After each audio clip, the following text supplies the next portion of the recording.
I had a vision. I saw a dark and stormy ocean.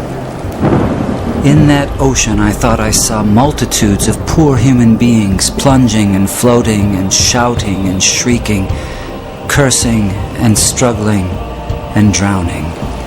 And out of this dark, angry ocean, I saw a mighty rock that rose up with its summit towering high above the stormy seas. And all round the base of the rock, I saw a vast platform. And on this platform I saw with delight a number of the poor wretches continually climbing out of the angry ocean. And I saw that some of those who were already safe on the platform were fervently helping the poor creatures still in the angry waters to reach safety.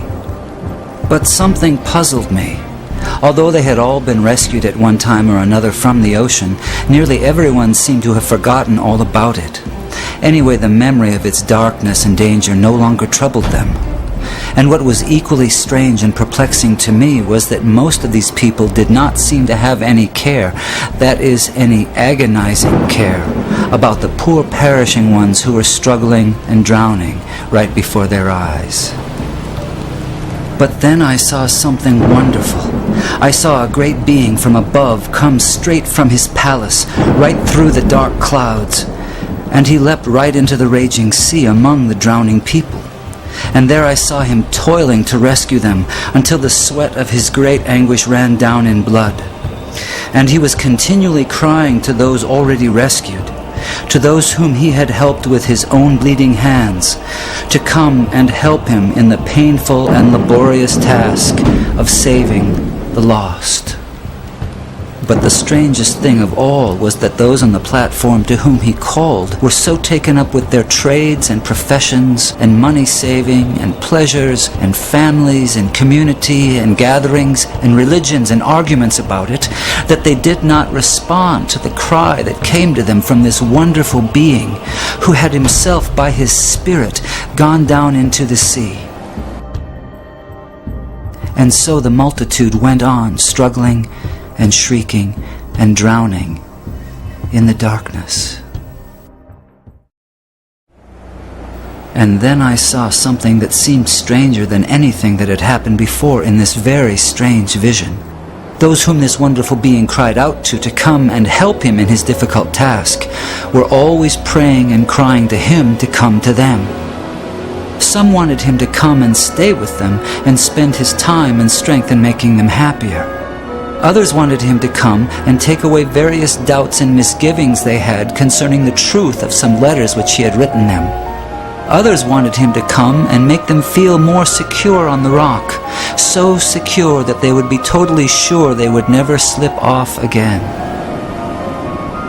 They used to meet and get as close to the rock as they could, and looking towards the mainland where they thought the great being was, they would cry out, "Come to us, come and help us." But all this time, he was down among the poor drowning creatures, crying to them in a hoarse voice, "Come to me, come and help me." And then I understood it all. It was plain enough. That sea was the ocean of life, the sea of real actual human existence. Those multitudes of people struggling in the stormy sea were the billions of sinners from every race, language, and nation. That great sheltering rock was Calvary, the place of the cross, and the people on it were those who had been rescued from sin and hell and who professed to be followers of Jesus Christ. That mighty being who called to them from the tempest was the Son of God, the same yesterday, today, and forever, who is still struggling to save the dying multitudes about us from this terrible doom of damnation, and whose voice can be heard above the music and machinery and noise of life, calling on the rescued to come and help him save the world. My friends in Christ, you are rescued from the waters. You are on the rock. Jesus is in the dark sea, calling on you to come and help him. Will you go?